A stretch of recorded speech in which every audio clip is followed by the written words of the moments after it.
Hi, I'm Taylor Owen. From the Globe and Mail, this is Machines Like Us.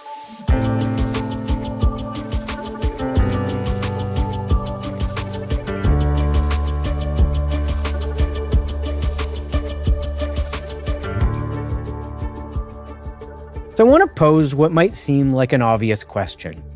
Should we be trying to build artificial intelligence that's as smart or smarter than a human being? Not can we or will we, the answer to both of which seems increasingly like yes. But should we? In other words, is the development of AI a moral pursuit? If I were to ask Sam Altman this, he'd probably look at me like I was crazy. Many of the people working on AI believe it will eradicate disease, reverse climate change, and lead to unimaginable prosperity. But the risks have also become all too clear. Millions of people will probably lose their jobs. Foreign adversaries will gain the ability to create new, deadly pathogens. And many of the world's leading AI experts seem to think there's a non-zero chance it could wipe out our species. So again, should we really be doing this? There are plenty of computer scientists with opinions on this, but I wanted to talk to Rutger Bregman about it. Bregman isn't a technologist or even a scientist. He's a historian who just wrote a book called Moral Ambition. The book is a rallying cry to get readers to become, well, morally ambitious. But what exactly does that mean? And if you're building a technology that could either save the world or destroy it, where do you fit into that? Part of the answer may lie in Bregman's first book, Utopia for Realists.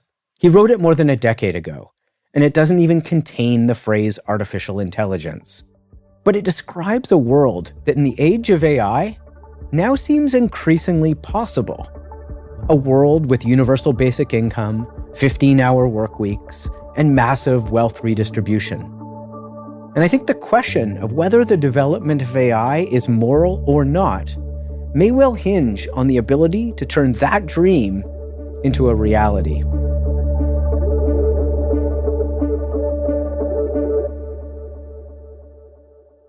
Rutger, welcome to the show. Thanks so much for having me. We've got a lot to talk about. I set out a narrow focus for this is going to be a 24-hour marathon interview, right? Well, I hear that's what the cool podcasts do. Okay. So let's start with this. Your latest book is called Moral Ambition. Mm-hmm. I have a pretty good idea, I think, what ambition is and looks like. But how do you define morality? Oh, that's a good question. Look, I'm not an ethicist. I'm not a moral philosopher. So I really see myself as a pluralist. I'm not someone who fully buys into one ethical theory. I'm not the kind of utilitarian who says, hey, let's, come up with the ultimate number, the ultimate way to maximize utility in the universe. I do appreciate, what utilitarianism has brought us, though. I think it's important to learn how to count.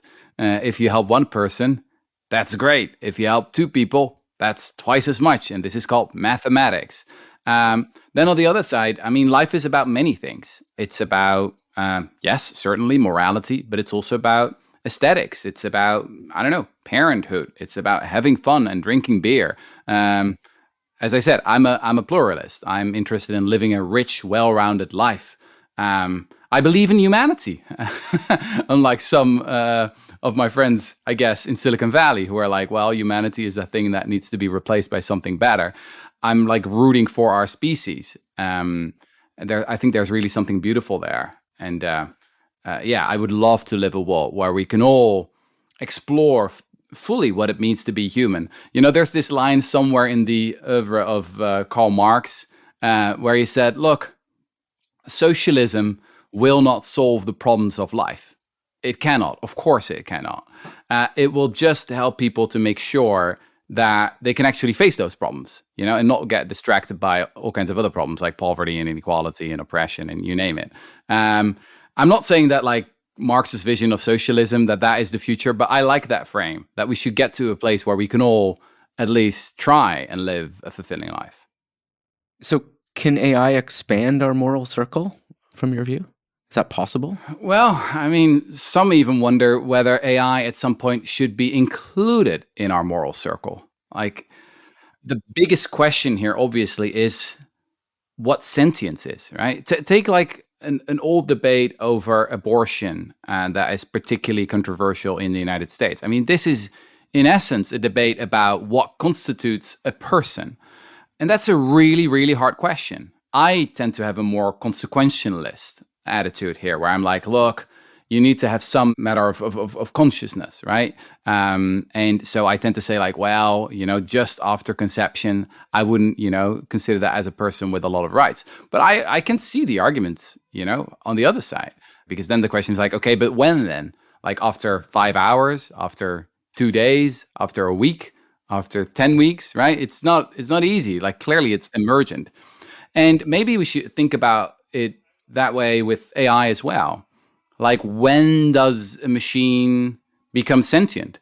To me, these are just baffling questions. Like, we have absolutely no idea. But indeed, there are some people who argue that at some point we may be forced to conclude that, hey, there is something here, right? Maybe we should recognize certain rights. And I think we should be open to that question, because the most common moral mistake we have made throughout history is not giving people, the recognition that they are actually persons, moral agents, that they deserve to be recognized. It feels like this might be the first technology that we've anthropomorphized to the degree we have, and that we have really said is like akin to something intrinsically human. Mm-hmm.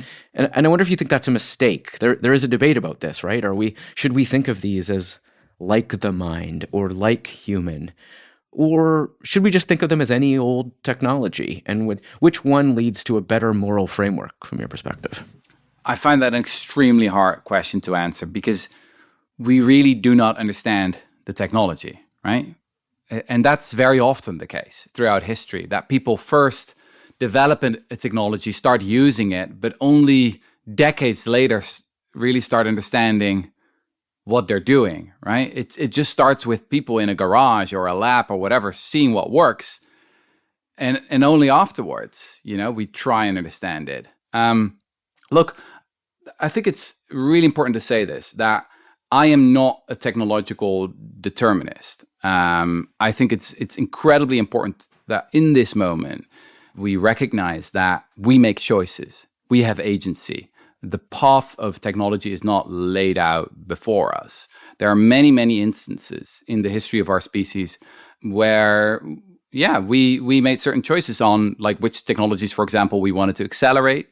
In my book, I write extensively about the invention of the birth control pill, which was really a project of one super morally ambitious suffragette called Catherine McCormick, who was like, this is what we need. This is how we're going to get that second feminist revolution.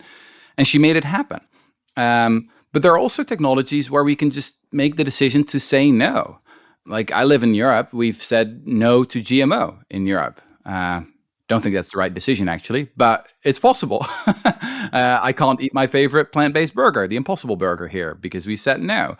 Maybe a better example is human cloning, right? This has been possible for quite some time, since the 90s, but there is like a global moratorium, a global taboo on this. So I think that is extremely important, that we do not go along with the Silicon Valley narrative that says, this is happening anyway. If we don't do it, then China does it.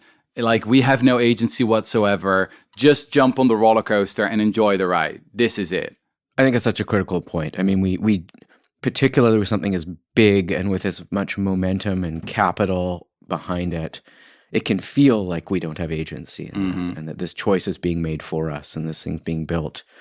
The fact that it will be built is predetermined, but I think whether and even how it's built is a function of... I want to strongly push back against that, actually. I don't think it's determined at all that it will be built.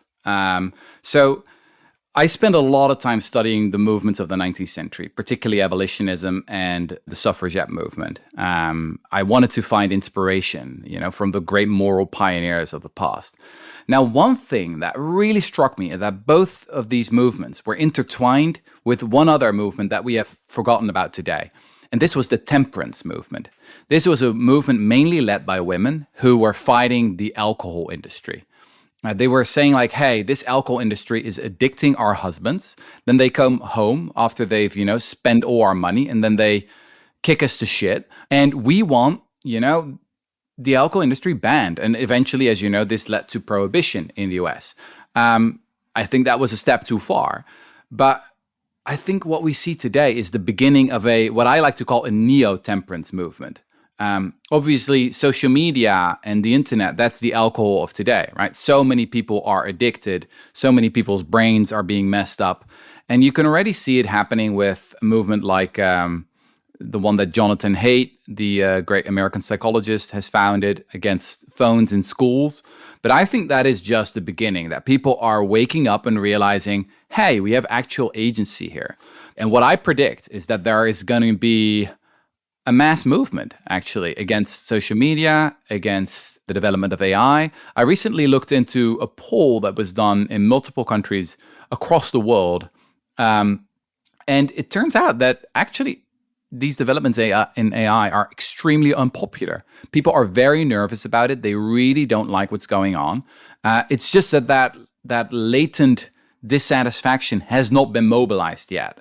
But just like Jonathan Haidt with smartphones in schools, I think smart political entrepreneurs could mobilize that and could turn it into a bipartisan coalition. And then 5 years from now, things may look very differently, and we may have a powerful neo-temperance movement that will make the people in Silicon Valley lose a lot of money. We could, and I agree. There's a tremendous amount of friction in democratic societies of whether citizens want to use a technology they're being told could upend their lives and lead to their job loss and potentially the extinction of their species. Like, I think it's perfectly understandable that people would have a bit of friction in like their full adoption of that technology. But a lot of it depends, I think, on, to frame it in moral terms again, I mean, whether the outcomes of this are going to be positive for society or not. Exactly. The people building it are framing it in positive terms, right? Like, these technologies could cure cancer. They could figure out a solution to climate change. Like, there's all sorts of potential hopeful and like potentially revolutionary in some ways outcomes of this technology, given the way the power of it is shaped. And so I think, how do we judge those claims, do you think? The moral claims being made by Altman and Musk and... Yeah. Okay, a couple of things. First, there's the empirical question. Is it actually true? I think the honest answer here is we don't know, but like we should be really impressed by the progress that has been made over, say, the last 5 years. Like, if you're still one of those people who's like, hey, a ChatGPT, that's just like crypto or NFTs, then sorry, you've really not been paying attention. Like, I'm a writer. I am in awe of what the machine can do right now. I didn't think, like 5 years ago, I didn't think that would happen during my lifetime. Like, the quality of the writing, if you know how to write the good prompts, it is just an incredible assistant. And very often I'm baffled, by the quality of the feedback and the answers that I get. I agree. Anyone who says it's not equivalent to the vast majority of human writing is just not using it. Yeah, exactly. Then you just don't know how to use it. So that's one thing. But we don't know. We really don't know, like, if we've hit a ceiling or we'll maybe break through it. My attitude as a historian is that it doesn't really matter whether, like, AGI, whether that will happen in 2027 or 2030, or 2050. I'm not really interested in that. The question is it actually going to happen? And then what will that mean? I honestly also think that even the technology we have right now, even if we would make absolutely no more progress. I mean, it's just like electricity being invented in the late 19th century. It took like 3 decades before organizations really started using it to maximum benefit. So it really takes a lot of time for new technologies to trickle through. But there's a moral clarity in that sense, and that like the people who developed electricity that was clearly a moral pursuit. Oh yeah, absolutely. In the sense that the outcome was a vast net positive for society. Yeah. Do you think AI is too? Like, we're looking at AI now. Like, is building AI moral to you? I would say the jury is still out. But for all these technologies, including electricity, including the whole industrial revolution, like, we don't know yet. We don't know how the story of humanity is going to end. Like, the shape of human history is extremely weird. So let's zoom out for a bit. We humans, we come along, 300,000 years ago. We're hunter-gatherers. During this period, we are a pretty cooperative some would even say quite friendly species. So anthropologists call this survival of the friendliest. For millennia, it's actually the friendliest among us who have the most kids and have the biggest chance of passing on their genes because they're the best at cooperating, and cooperation is crucial for survival. Then something extraordinary happens, which is people settle down and they invent agriculture. That's a long process. It takes a few thousand years, and people sometimes go back to hunter gathering. So it's not like this one straight thing. That's never in history. Like if you're in school, then people say like, and then in this year the wheel was invented. It doesn't work like that. People invent things, they forget things. It's a much more gradual process. But the agricultural revolution, as historians call it, was this incredible transformation that was very bad news for the vast majority of us. Jared Diamond, the great social geographer, calls it the worst mistake in all of human history. Like human welfare massively plummeted. As hunter-gatherers, they lived in fairly egalitarian, relaxed lives and had relatively shorter working weeks, varied diets. But then, as farmers living in these sedentary hierarchical societies, life became terrible. They entered this state of feudalism, and 95% of people, just worked their ass off all the time for some princes and princesses who didn't do much. That was basically history for, say, the next 10, 12,000 years. Then, boom, another massive change, the Industrial Revolution. Initially, that's also pretty bad news. I mean, just read descriptions of the UK in the 19th century, cities like London or Manchester, like life expectancy plummeted even further to, 20, 30 years. People had to work so hard in the most horrific circumstances. But then in the late 19th century, for the first time, human welfare standards really start to go up and up and up and up and up. And especially after the Second World War, this insane thing starts happening when millions, tens of millions, at some point even billions of people start living like the kings and queens of the past. And that is the era that we're living in right now. But it's just a blip, If you would take the whole of human history and look at it like a calendar, right? From January the 1st to December 31, then the period we're living in right now, I mean, that is December 31, 10 minutes before midnight. And now the next transformation seems to be coming along with AI. So whenever people say like, hey, this has been good, this has been bad, I'm like, shut up. We're in the middle of the movie. Like, we don't know how the movie's going to end. All right. So we don't know quite how electricity's played out yet, right? But look, I find your writing and your work overwhelmingly optimistic and hopeful in a sense. But that view of history, I find paralyzingly pessimistic in the sense that it can lead to a paralysis as we're deciding what to put our attention and our time to. Yeah. Which is what you're urging us to think carefully about, right? So if I say, who knows how AI is going to turn out, that ignores potentially a whole host of normative decisions about should we be building it right now? How should we be building it? Should we be governing it?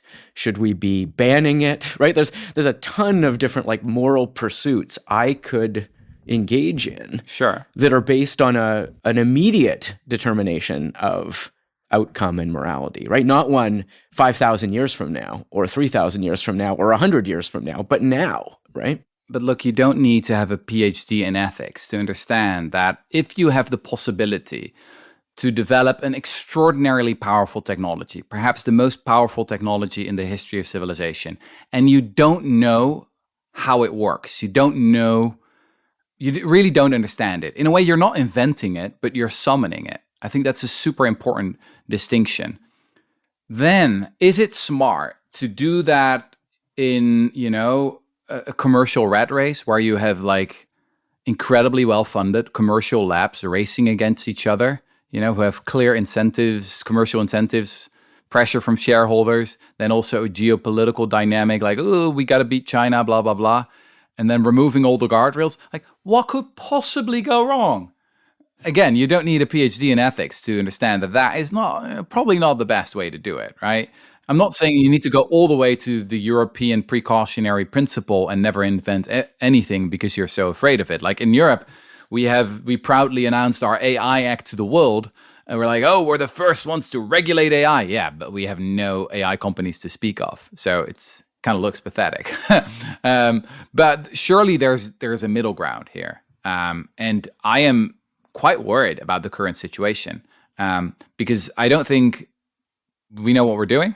I don't think anyone can predict when this super powerful technology will arrive.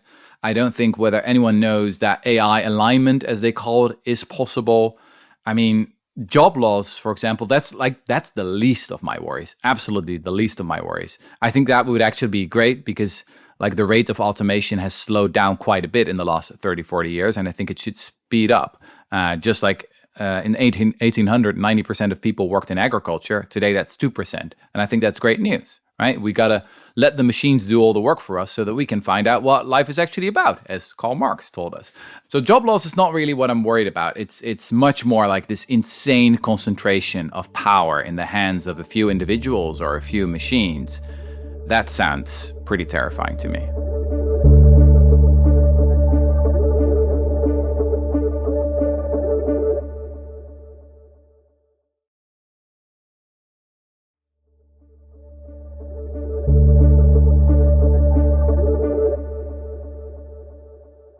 Again, part of what you're asking for is like individuals to make this determination of what's the best use of their time and effort and lives and careers.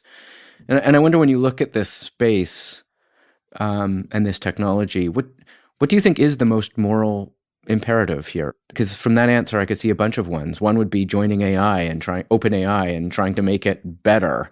Another might be developing policies to slow it down, right? Like, what does a moral framework tell us about how to think about how we should engage with this technology?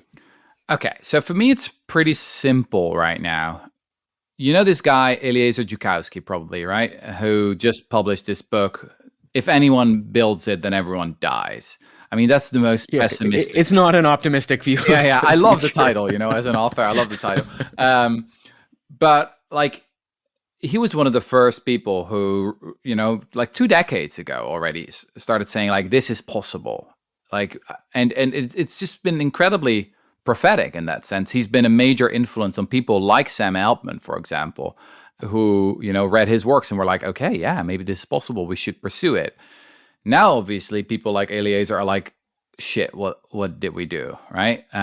For a long time, they believed in the dream of AI alignment, right? If only we would recruit a lot of very smart nerds, they can think about this problem. I think a lot of those people have now given up on the dream of AI alignment. They're now more in the situation where it's like, this quote from William F. Buckley, the US conservative, that what it means to being conservative is to stand athwart history yelling, stop. That's what some of these people are doing right now. And I kind of like it, actually. I kind of like it because I think the public should be involved right now. I think that is really what should be happening right now. It should get out of this, out of the boardrooms of Silicon Valley.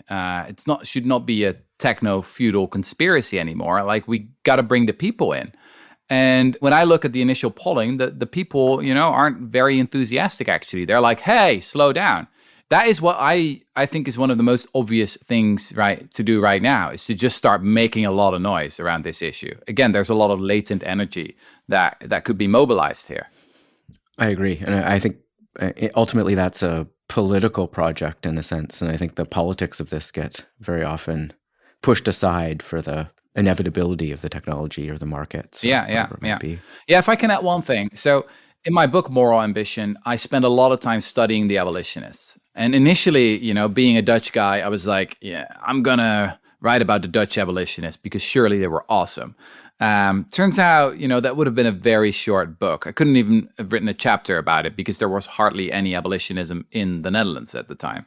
Then I looked at France and discovered, there's pretty much nothing there either. It was a bunch of writers and intellectuals who got nothing done. In Spain, the same story. In Portugal, the main work about abolitionism there is called The Sounds of Silence. I think that says a lot. Then in the US, obviously it took a civil war. And before that, abolitionism was extremely unpopular, right? It was worse than being a vegan today. And it was only in the UK that abolitionism really took off. And as I studied that movement, I was struck by how contingent it was. It was really a small group of thoughtful, committed citizens, as the famous saying from Margaret Mead goes, right? It's a small group of committed citizens that made a massive difference. Like the British Society for the Abolition of the Slave Trade, it was 12 founders in 1787. They came together saying, hey, this is the greatest moral atrocity of our time. Let's build a massive movement against it, right? And it took 2 generations to make it happen. Like only one of the founders was still alive when slavery was finally abolished throughout the British Empire. But that's what it took. And this is important. The UK forced 80% of other countries to stop slave trading. So the British movement was just absolutely, absolutely essential. And I think we're now at that point in our human history as well, where things are just so flexible, right? Do not surrender yourself to like the big laws of history or technology, but recognize your own agency.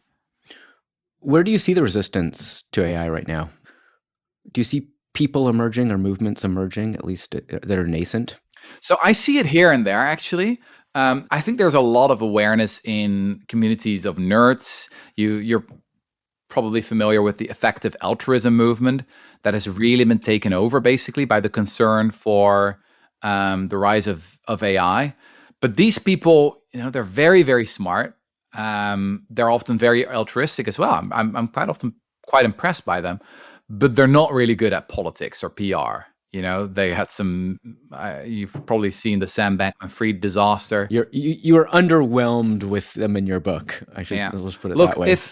If it really turns out to be the case that we'll have AGI very soon and it will have disastrous effects, then this is like the worst Greek tragedy, because the irony is that these effective altruists have done a lot to accelerate the ascent of AI. Like they've talked about it so much, and they're often in the same circles, and they're there in Silicon Valley having lunch with the very people who built the technology. And I don't know, I've always found that rather bizarre. It's like, if you really believe that this technology is going to kill us all, then why do you have lunch with the people who make it, right? Why would you have lunch with Adolf, if you set up a war room somewhere else and you do everything to take them down? Their narrative of the all-powerful AI is one of the things that incentivized its building, because it created a place where capital saw potential. Yeah. And it led to some of the hype ultimately. I think that's true. And it just underscores the point that these people are very smart. And I really like a lot of these people in the movement, but they're politically extremely naive. So maybe that's what I think should happen now, is that we bring in the people who are, who don't deeply understand the technology, who are not like math whiz or anything, but who do actually understand how politics works, how media works. I think that's quite important right now. Well, let's pivot to that a bit then, to the politics of this.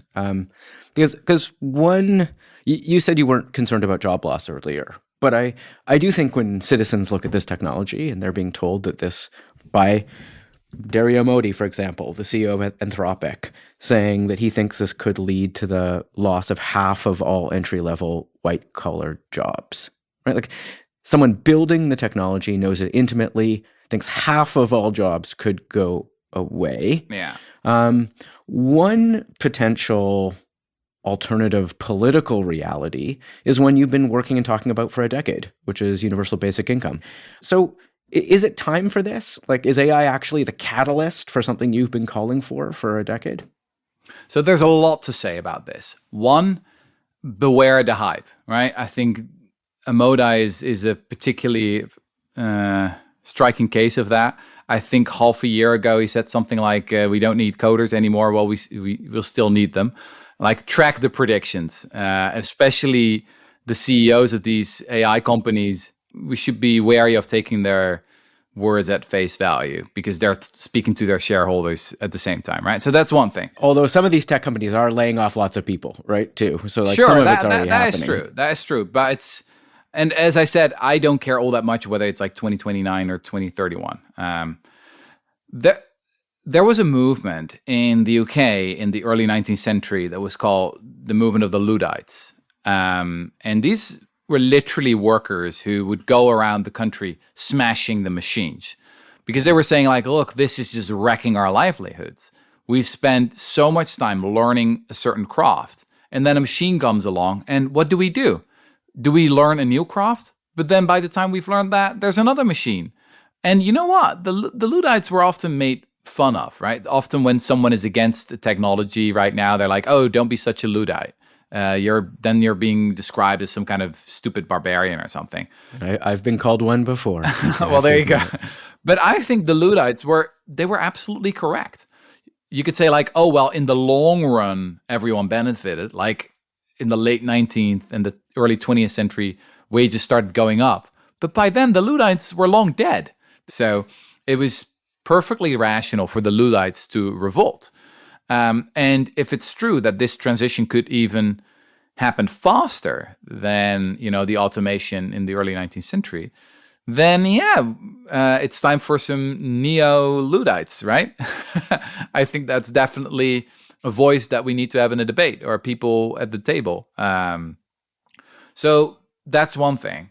But zooming out, I think in general, automation has been a very positive thing for humanity, right? As we move from farms to factories and from factories into the offices, and as the short work week started shrinking and shrinking and shrinking, I think the quality of our life improved immensely. And indeed, in my first book, Utopia for Realists, I argued that we should keep pushing that. I talked about the famous essay from John Maynard Keynes, who predicted that in 1930, actually, that in 2030, just 5 years from now, we would have a 15-hour work week. And that was just a simple extrapolation of the trends that he was seeing at the time. Now, that worked out just fine up until the 60s and the 70s. Like in the 60s and the 70s, a lot of experts, sociologists, economists were saying, look, the greatest challenge of the future is going to be boredom. If technology keeps accelerating like this, then indeed, we're going to have to find out what it means to live a good life when we don't have to work anymore. But then in the 70s and the 80s, neoliberalism took over, economic growth slowed down, innovation slowed down, and we started to come up with an enormous amount of BS jobs. The best minds of my generation started making people click ads, as the famous saying goes, from someone who ended up at Facebook. And in Utopia for Realists, I basically said, look, we should go back to that old idea. Like, this is the purpose of progress. This is the purpose of capitalism, is that we automate as many jobs as we can so that, we'll see what life is after that. That is just going to be the most exciting humanistic project ever, when we don't have to work for a living anymore. At some point, we will look back, on the people in the past who will say like, oh, that's such a bizarre, outdated ideology. This idea that you're only a good person, a worthy person, if you have a job. Like, what the hell is a job even? And you've said that in the past, and like you said there, like past moments of economic growth and technological progress, when those things come together, can either yield more time or more consumption. Yeah. And we've sort of time and time again chosen the latter there ultimately. But do you have any sense of which you think AI will yield? It could be both. I've always said that we should never underestimate capitalism's extraordinary ability to come up with new socially meaningless jobs. So currently, around 25% of people in the modern workforce in rich countries think that their own job is socially meaningless. These are people who often have really nice resumes, who went to fancy universities, but still at the end of the day, they think that their own job doesn't add anything of value. They could go on strike and no one would care. Marketeers, a lot of bankers, corporate lawyers, managers. And again, it's not me saying it, it's people saying it about their own jobs. Now, this whole phenomenon can only exist because of technology. 25% of people who do get a lot of the resources earn a lot of money, but don't add anything of value. Again, according to themselves, not me saying it. I think that number could go up. I could even imagine some kind of bizarre dystopian society where everyone has a BS job. Like, we cling on to this ideology that you have to work for a living, and we all end up in, cubicles where we all are pretending to work. In that scenario, we haven't updated our social technology in line with our physical technologies, right? How is UBI a alternative path? And how would that function in your view? So the idea is pretty simple, as you know. It's just giving everyone a monthly grant that's enough to pay for your basic needs, food, shelter, education, basically a floor in the income distribution. Absolutely unconditional and universal. Everyone gets it. There are different reasons to be excited about it. Some people see it as a super effective, non-bureaucratic tool to fight poverty, like a more efficient version of the welfare state, not have these bureaucratic and sometimes degrading forms of mean testing anymore. But there's also a more utopian side to universal basic income. But maybe, by the way, we should then talk about universal basic wealth instead of universal basic income. This starts with a simple recognition. Like, it starts with the question, where does wealth actually come from? I think it's pretty clear that if you would dump Jeff Bezos on an island or Elon Musk on an island, an uninhabited island, like, they wouldn't survive for long. I wouldn't survive for long. I'm not sure about you, but like most of us, like, we are fundamentally dependent on others. Like, wealth is a fundamentally social product, right? We humans, we collaborate on a scale that is just unimaginable. There's this famous essay written, half a century ago, called I, Pencil, in which the author asks, like, how many people does it take to produce one pencil? And the answer isn't one or two or a dozen, but more like millions. You need huge economies of skills, like the mines, the extraction to get the resources, the factories, blah, blah, blah. It's a massive undertaking, and that is true for all goods and services in our economy. So we're fundamentally dependent on each other. Now, AI only accelerates that. Like, what is AI? Well, it's the sum of all human knowledge, right? It's everything on the internet. It's all the languages. It's all the scientific theories. It's everything we have produced together as a species, learning from one another. It's never the story of, dwarves standing on the shoulders of giants. No, it's always like dwarves standing on the shoulders of dwarves. Like we're a species of hobbits piling on one another. Dwarfs all the way down. Yeah. We go higher and higher and higher. Now, who deserves all that wealth?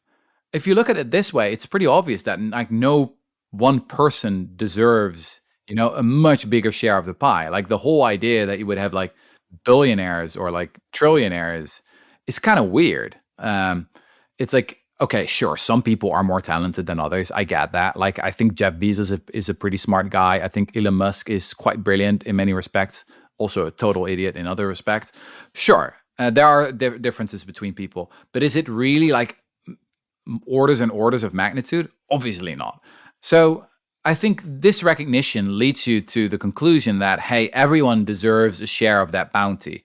As AI starts producing more and more wealth, maybe we should all become shareholders in that wealth, right? And maybe that's what the future of the world should look like, is that everyone that we include in our moral circle deserves a shareholder agreement, like a contract. And that is something that will keep producing dividends. And that will then be your universal basic income. So that's the very long and philosophical answer to what I think we could do. And in a way, already should have done. What am I to make of the somewhat surreal reality of the debate about UBI right now? That it's coming from both social democrats like yourself and from the autocrats that are building the technology that could displace our labor and our jobs. Like, do you guys both, when you say UBI and Musk says UBI, do you mean the same thing? That's a good question. I think where we are aligned is that I really dislike the paternalistic tendencies of the modern welfare state. Like, this is something that keeps coming back among social democrats, is that, a lot of us like to think that we know what's best. And the great thing about money is obviously that you can decide for yourself what to do with it. And I believe that, in that sense, I am a libertarian. I believe that the real experts on people's lives are people themselves. And that very often, if you want to solve poverty, poverty is a lack of cash. So give people money, then they're not poor anymore.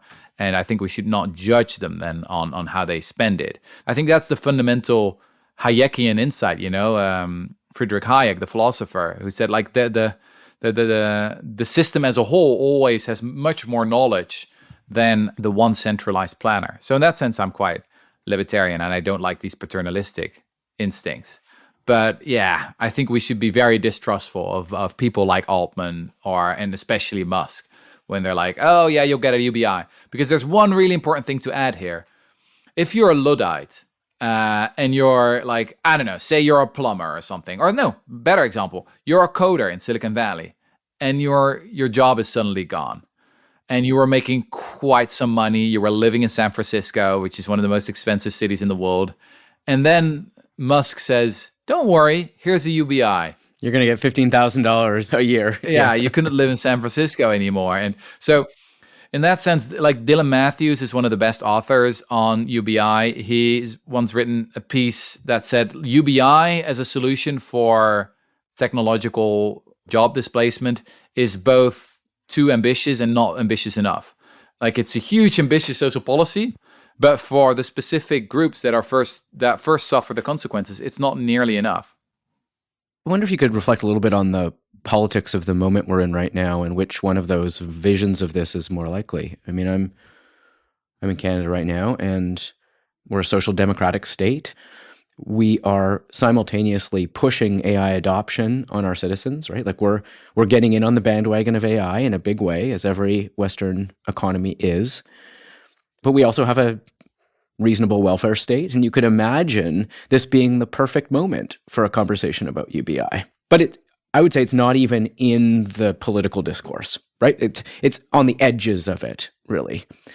But then you have an American context where you have the rise of a alignment between technology and authoritarianism in the US.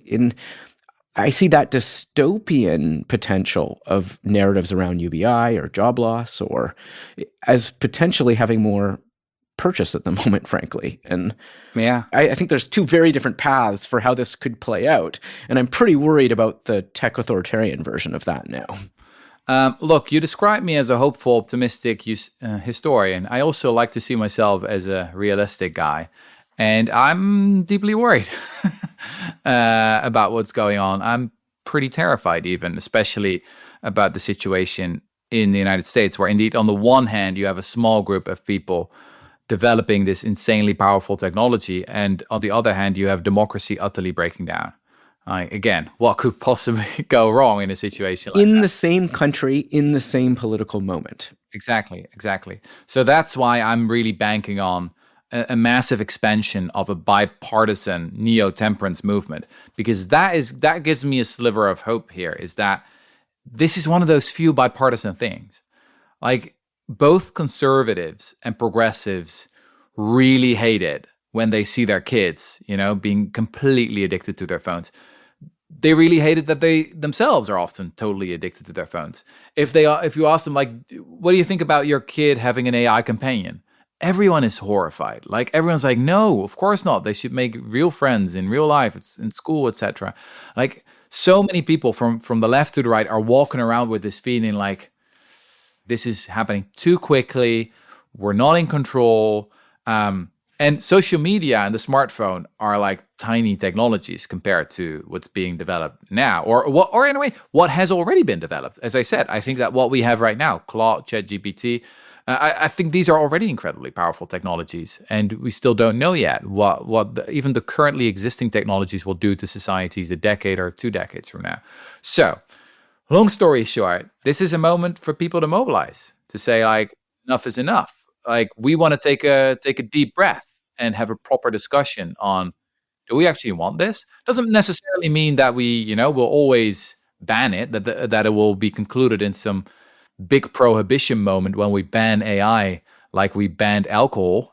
But yeah, we want to take back control.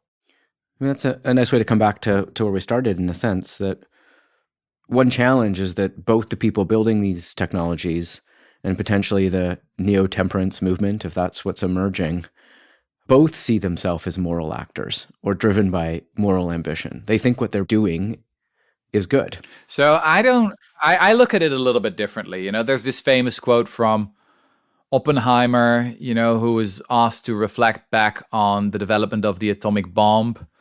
And what's the exact quote? He was like, if something is so sweet, right? You kind of can't resist it because it's just too cool, right? You want to see the big boom. I think that is fundamentally what is driving most of these people working on this technology. It's just too awesome, man. It's like, they're entranced by the potential. What if it actually works? I mean, wouldn't that be cool? I mean, Musk has said as much, that even if this destroys humanity, at least he'll be there to see it, which is a remarkable thing to hear from the wealthiest person and I think on the planet. It's also important to, like, for us normies, to understand how weird and strange the worldview of many of these people is. Like, someone like Elon Musk, I think there's a decent chance that he sees himself as a player in a simulation, that he thinks we're actually in a computer simulation where he's one of the few real players. Or someone like Peter Thiel, who was recently asked in an interview with Ross Douthat of the New York Times, like, hey, do you want humanity to survive? You're hesitating. Yeah, well, yes? I don't know. I would. This is a long hesitation. This is a long hesitation. There's so many questions implicit in this. Should the human race survive? Yes. Okay. But that's the definition of an awkward pause. Yeah. These people, they're not the normies, I would say, working on it. That does not necessarily make them evil or anything like that, but they have a very different worldview from the standard Canadian social democratic humanistic worldview. Let's put it like that. Well, look, as I said earlier, I generally see your writing and your work as optimistic and hopeful, and leaves me with a sense of purpose and determination to try and engage in those moral pursuits. And I'm left this in a slightly darker place, I have to say. However, I think I know which side of this debate we started on you're on, which is the moral pursuit maybe to ensure these technologies work for the betterment of humanity. Shall I give you some hope at the end of this conversation? I mean, I wouldn't turn it down. Okay, so I've got two historical analogies for you that have given me a lot of hope. I spoke to you about the British Abolitionist movement. Now, that movement got started in a moment in British politics that was really, really depressing. British society was decaying. At the time, 1 in 5 women in London had been forced into prostitution. There was horrible abuse of animals in the streets. There was an extraordinary amount of alcoholism among politicians who were extremely greedy and selfish. The king at the time, the later George IV, was an extraordinary prick, even by royal standards. Like, he was like the biggest selfish bastard that they had seen for quite some time in British politics. And it was exactly in that moment that a small group of people came together, like William Wilberforce, like Thomas Clarkson, people with a certain measure of privilege, elites who started a countercultural revolution and said, you know what, enough is enough. We are going to make doing good fashionable once again. And we're not going to do that like, the woke people of today by preaching at others. No, we're going to do it by practicing what we preach, by actually having skin in the game, by doing the work, by spending our human capital, our financial capital, our cultural capital, by, entering the arena, as Theodore Roosevelt, the later progressive president, would say. And that's the second historical analogy I have for you. The Gilded Era, right? The Gilded Age, late 19th century, United States. Also an era of incredible corruption, inequality, the robber barons who were exploiting millions and millions of workers who were not getting a living wage. And then a counter movement against it, both bottom up and top down. So bottom up, you had the labor unions, you had people mobilizing, the NAACP that was founded, but then you also had a top down movement of elites coming together. And that was just an extreme moral reawakening, a societal revitalization. And just after the Gilded Age, right, you get the progressive era. So maybe that's our future. It's one of the scenarios. And this is not a prediction or anything like that. It's just, I'm just saying, like, we are living through an extraordinary flexible moment in our history. Like, we are in the intermediate period between, the passing of one political order, which is neoliberalism, and something new is arising. And it could be, some really horrific form of AI accelerated authoritarianism. But it could also be, a reinvigorated form of social democracy with some crazy utopian elements, as I've described in my book. We'll see. We'll see. will do. No, we'll see. That's exactly right. And that's what that's the message I take from you, right? Is that we have agency in this, right? And your historical examples show that like small groups of people can make a big difference. And so, look, thanks for reminding us of that as we're in this moment of uncertainty and turmoil yet again. It's good to be reminded that we still matter as humans. Yeah, absolutely. Thanks so much. I appreciate it. Thanks for having me.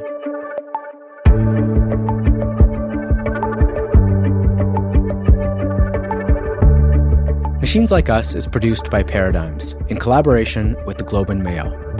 The show is produced by Mitchell Stewart. Our theme song is by Chris Kelly. Our executive producer is James Millward. Special thanks to Angela Pacenza and the team at the Globe and Mail. If you liked the interview you just heard, please subscribe and leave a rating or a comment.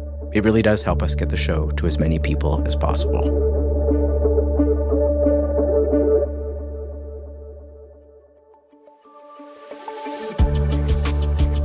Machines Like Us is supported by the Max Bell School of Public Policy at McGill University. Learn more at mcgill.ca/maxbellschool. Machines Like Us is also supported by CFAR, a global research organization based in Canada. Explore their work at cfar.ca.